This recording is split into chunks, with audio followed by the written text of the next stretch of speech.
fisker. Velkommen til Roskilde Fiskeland.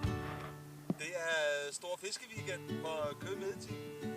Vi startede herude i går fredag kl. 16 med at pakke ud og hygge os. Og så har vi fisket hele aftenen, hele natten og hele morgen.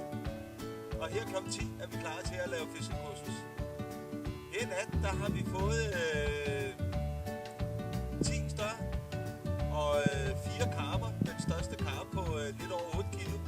Vi har fået et par karuser, en masse skaller, nogle brasen. Så det har været en fest. Det vi skal her senere til fiskekursus, det er faktisk det jeg sidder og laver nu. Og vi skal fiske 4 meter pole med lidt maddiker efter det småfisk. Det er hyggelig sjovt og smadret hyggeligt.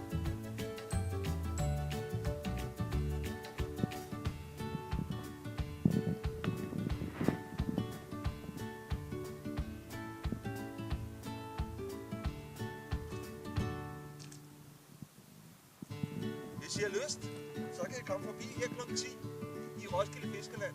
Vi har grej, foder, havn, lens og hygge og instruktører og alting klar til. Vi ses.